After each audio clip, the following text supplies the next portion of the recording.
Om Swastiastu, Assalamualaikum warahmatullahi wabarakatuh. Shalom, namo buddhaya, salam sejahtera untuk kita semua.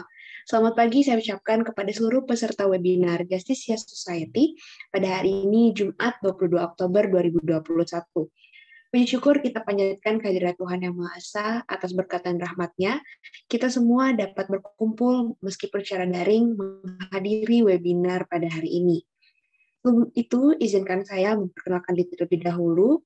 Saya Kanita, yang pada kesempatan ini akan memandu jalannya sesi webinar dan diskusi mengenai hukum perpajakan yang mengangkat tema mengenal hukum perpajakan, menelisik kegunaan kartu NPWP. Hadirin sekalian yang saya kasih dan banggakan, kegiatan webinar pada hari ini dilaksanakan dengan maksud memberikan wawasan kepada kita semua peserta webinar terkait dengan pajak sebagai sebuah kewajiban bagi kita selaku warga negara untuk membayarkan iuran dengan tepat waktu. Salah satu hal penting yang dimiliki oleh wajib pajak yaitu nomor pokok wajib pajak atau biasa kita kenal dengan sebutan NPWP. Merupakan nomor yang diberikan kepada wajib pajak sebagai sarana administrasi dan merupakan identitas ketika melaksanakan kewajiban membayar pajak. Namun, hingga saat ini, banyak dari kita yang tidak mengetahui secara betul apa itu NPWP dan bagaimana kegunaan NPWP. Untuk itu, pada webinar hari ini kita akan berbincang dengan narasumber kita mengenai fungsi dan juga kegunaan dari NPWP ini. Izinkan saya menyambut narasumber kita dengan pertama-tama saya akan memperkenalkan dulu. Beliau bernama Ibu Lomade Indriani Purnami, SHLLM, dan beliau merupakan seorang konsultan pajak di StartTax Consulting atau STC. Dan pada saat ini beliau juga selaku konsultan pajak bagi individual. Karena itu saya akan menyambut pembicara kita pada hari ini, Ibu Indri. Selamat pagi, apakah suara saya dapat terdengar? Dapat, Kanita. Terima kasih atas waktunya. Saya langsung saja. Ya. Sebelumnya, perkenalkan nama saya Lomade Indriani Purnami. Saya biasa dipanggil Indri. Untuk mempersingkat waktu, saya akan langsung saja masuk ke materinya.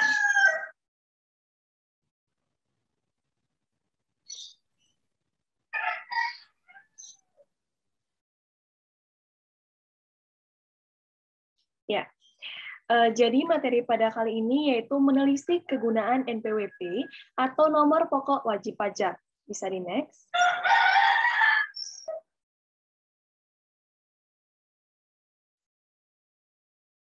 Bisa di next, ya.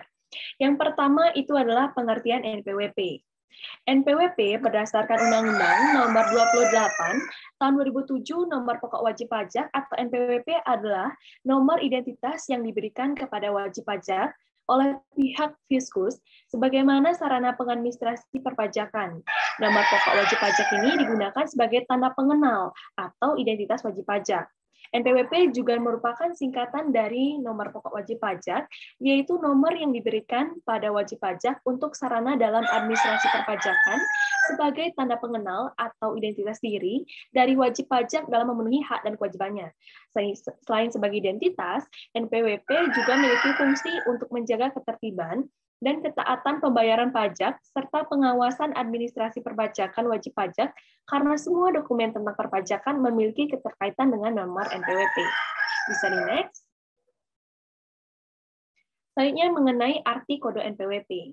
Arti kode NPWP yang pertama itu ada 2 digit. Pertama, menunjukkan identitas wajib pajak. Contohnya 01-03 adalah wajib pajak badan, 04-06 adalah wajib pajak pengusaha, dan seterusnya.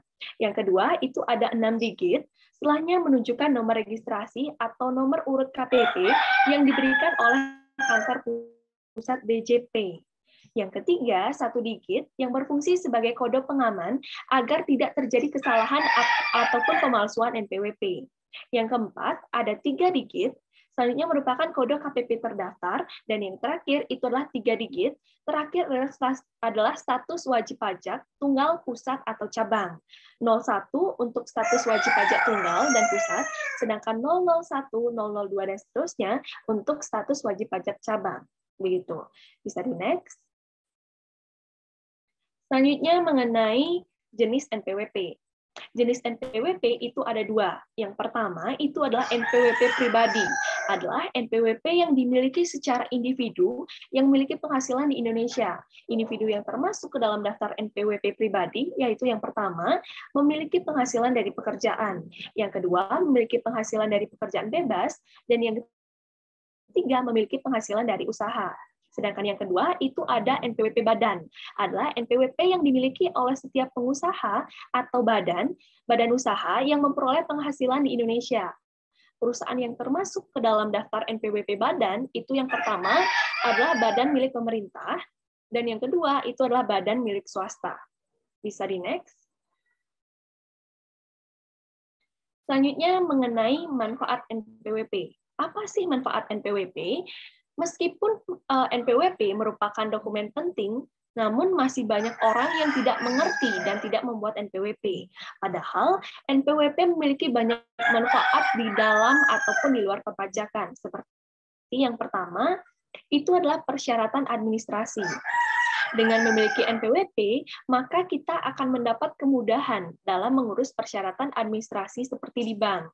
Selain itu, beberapa instansi perbankan saat ini mengharuskan memasukkan nomor NPWP sebagai salah satu syarat utama atau syarat dokumen pendukung untuk mengurus administrasi di tempat tersebut. Contohnya adalah kredit bank, rekening dana nasabah atau RDN, rekening efek, rekening bank, pembuatan SIUP atau surat izin usaha perdagangan, dan pembuatan paspor. Yang kedua, itu adalah mempermudah urusan perpajakan. Karena berkaitan langsung dengan kemudahan pengurusan segala bentuk administrasi perpajakan, jika tidak memiliki NPWP, bisa jadi kita tidak diperkenankan untuk membuat dokumen-dokumen tersebut. Contoh dokumen administrasi yang memerlukan NPWP adalah pengurusan restitusi pajak, pengajuan pengurangan pembayaran pajak, mengetahui jumlah pajak yang mesti dibayar, dan lain-lainnya. Begitu. Bisa di next. Selanjutnya mengenai dasar hukum NPWP. Yang pertama itu adalah Undang-Undang Nomor 28 Tahun 2007 tentang perubahan ketiga atas Undang-Undang Nomor 6 Tahun 1983 tentang ketentuan umum dan tata cara perpajakan. Yang kedua, itu adalah Keputusan Direktur Jenderal Pajak Nomor Kep 150/PJ/1199 tentang perubahan Kep 27/PJ/1195 tentang jangka waktu pendaftaran dan pelaporan kegiatan usaha serta tata cara pendaftaran wajib pajak dan pengukuhan pengusaha kena pajak. Yang ketiga itu adalah Keputusan Direktur Jenderal Pajak Nomor Kep 515/PJ/2000 tentang pendaftaran bagi wajib pajak tertentu dan tempat pelaporan usaha bagi pengusaha kena pajak. Yang keempat itu adalah Kep nomor 516/PJ/2000 tentang jangka waktu pendaftaran dan pelaporan kegiatan usaha, tata cara pendaftaran dan penghapusan NPWP, serta pengukuhan dan pencabutan pengukuhan pengusaha kena pajak. Yang kelima adalah Keputusan Direktur Jenderal Pajak Nomor Kep 27/PJ/1995 yang berlaku pada Maret 1995 tentang jangka waktu pendaftaran dan pelaporan kegiatan usaha serta tata cara pendaftaran wajib pajak dan pengukuhan pengusaha kena pajak. Yang keenam, itu adalah Keputusan Dirjen Pajak Nomor Kep 535/PJ/2000 tentang tempat lain sebagai tempat terutang pajak bagi pengusaha kena pajak. Bisa di next. Selanjutnya yang ketujuh itu adalah Keputusan Dirjen Pajak Nomor Kep 161/PJ/2001 tentang jangka waktu pendaftaran dan pelaporan kegiatan usaha, tata cara pendaftaran dan penghapusan nomor pokok wajib pajak serta pengukuhan dan pencabutan pengukuhan pengusaha kena pajak. Dan yang terakhir itu adalah Keputusan Dirjen Pajak Nomor Kep 167/PJ/2003 tentang perubahan ketiga atas Keputusan Direktur Jenderal Pajak Nomor Kep 515/PJ/2000 tentang tempat pendaftaran bagi wajib pajak tertentu dan tempat pelaporan usaha bagi pengusaha kena pajak. Begitu. Sekian pemaparan materi dari saya kembalikan ke moderator. Baik, terima kasih kepada Ibu Indri selaku pembicara yang sudah memaparkan materi pada hari ini, sungguh komprehensif materinya. Selanjutnya, kita akan masuk ke sesi tanya-jawab, di mana kepada peserta yang ingin menanyakan pertanyaan kepada Ibu Indri, silakan mengetikkan izin bertanya di kolom chat. Saya akan persilakan untuk peserta membacakan secara langsung pertanyaan. Itu kepada peserta, saya persilakan apabila ada pertanyaan. Baik, kepada saudara Boy, dipersilahkan. Baik, sebelumnya perkenalkan saya Boy Saragi dengan NIM 20045551205, izin bertanya terkait tata cara pembuatan NPWP. Nah, untuk tata cara pembuatan NPWP itu apakah harus dilakukan secara offline atau bisa kita lakukan secara online? Dan untuk pembuatan NPWP itu apakah ada minimal berapa penghasilan kita baru bisa membuat NPWP seperti itu, Bu? Mungkin bisa dijawab, Bu. Terima kasih. Ya. Baik, terima kasih atas pertanyaannya, Boy. Jadi, begini. Berdasarkan Peraturan Menteri Keuangan Nomor 182 Tahun 2015, wajib pajak yang mendaftarkan diri untuk memperoleh NPWP harus mengajukan permohonan secara elektronik atau tertulis, dilampiri dengan dokumen yang disyaratkan ke kantor pelayanan pajak yang ada di wilayah kerjanya meliputi tempat tinggal atau tempat kedudukan wajib pajak.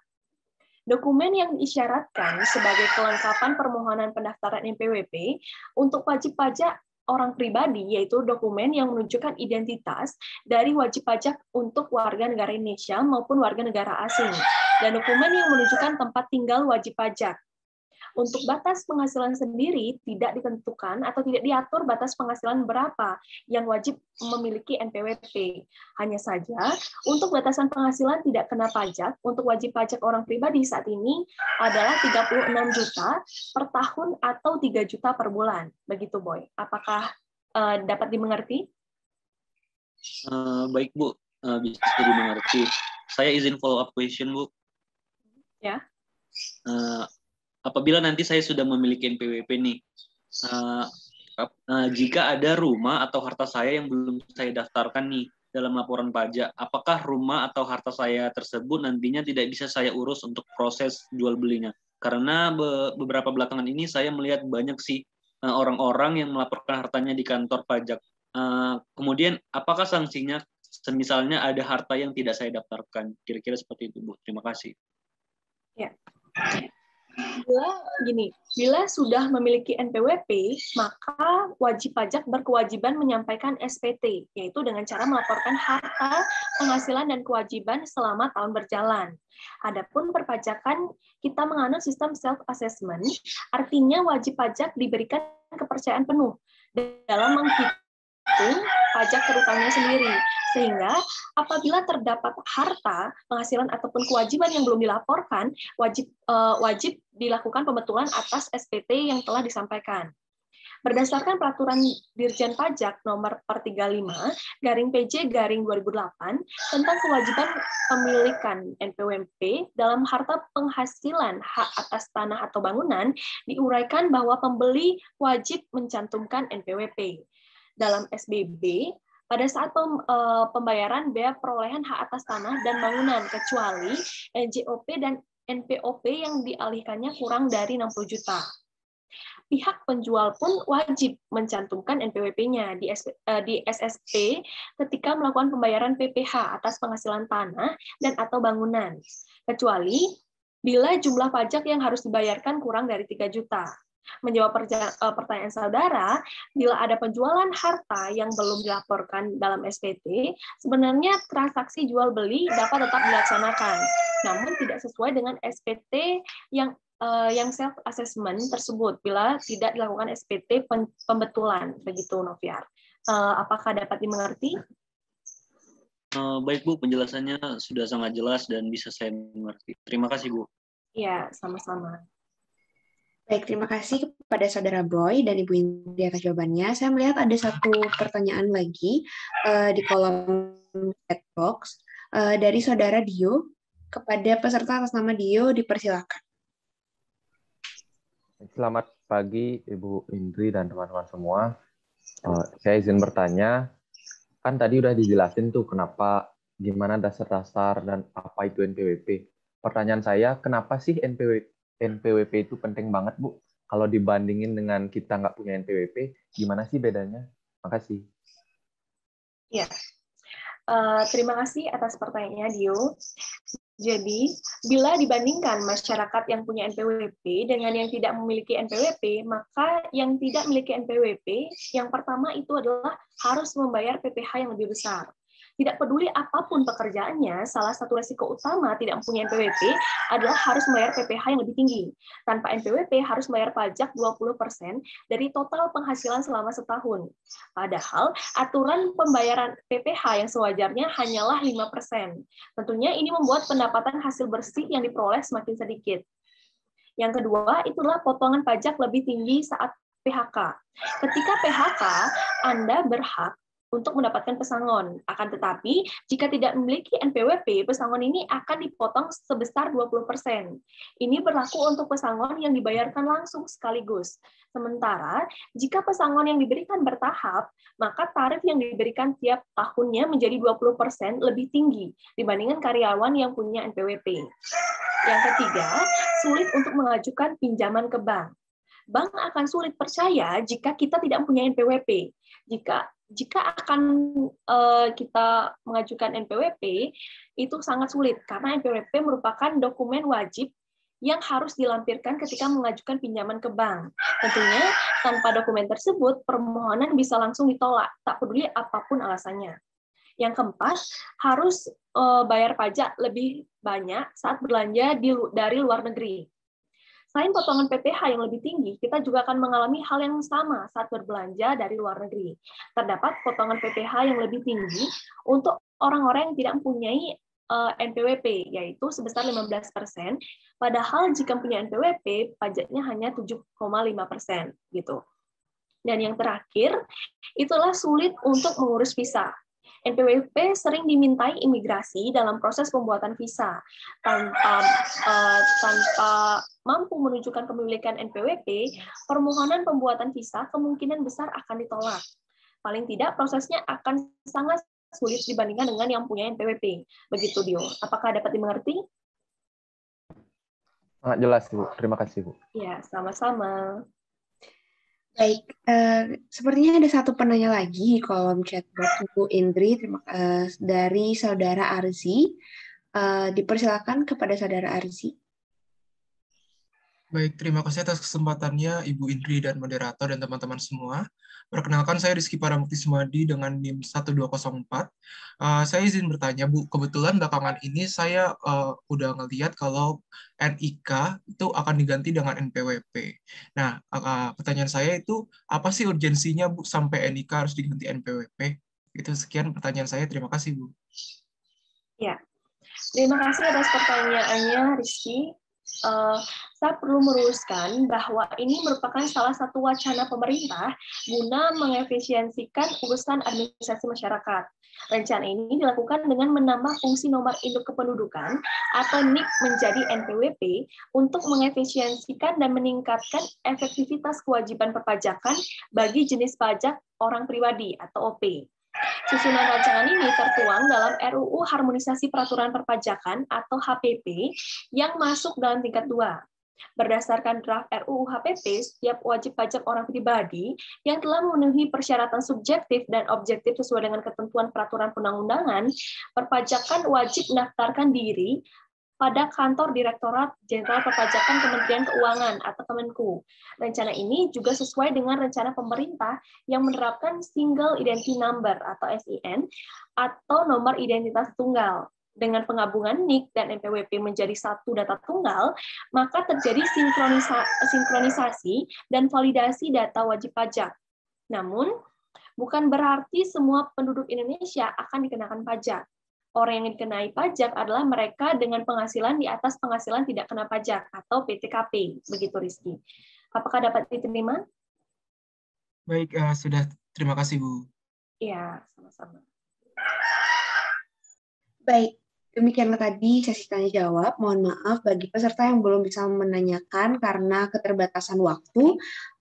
Demikianlah sesi webinar dan pemaparan materi pada hari ini. Saya ucapkan terima kasih sekali lagi kepada pembicara kita, Ibu Lohmade Indriani, SHMH, yang SHMLLM, mohon maaf, yang saat ini sudah bersedia mengisi sesi webinar pada hari ini. Sebelum saya menutup, saya akan menyimpulkan kembali pemaparan materi yang sudah dibawakan oleh pembicara kita pada hari ini, di mana NPWP berdasarkan Undang-Undang Nomor 28 Tahun 2007 merupakan nomor pokok wajib pajak, adalah identitas yang diberikan kepada wajib pajak oleh Fiskes atau pemerintah sebagai sarana administrasi perpajakan.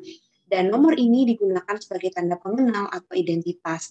Arti kode-kode dalam NPWP ini membedakan jenis NPWP, yaitu NPWP pribadi dan NPWP badan, sehingga bagi orang yang memiliki NPWP akan memperoleh manfaat kemudahan mengurus administrasi dan juga mengurus urusan perpajakan.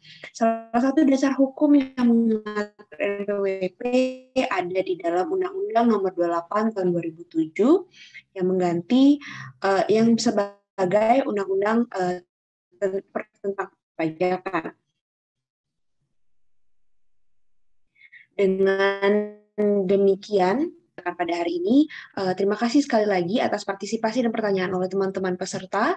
Dan untuk menutup itu, saya mohon maaf apabila ada kesalahan selama saya memandu jalannya acara. Saya akhiri dengan Parma Santi, Om Santi Santi Santi Santi Om. Assalamualaikum warahmatullahi wabarakatuh. Shalom, nama budaya, salam sejahtera untuk kita semua, dan sampai berjumpa di lain kesempatan. Selamat pagi. Selamat pagi, Bu. Terima kasih ya, Bu, Ibu Indri. atas materinya, Bu. Tetap cantik selalu ya, Bu Indri. Sehat selalu, Bu.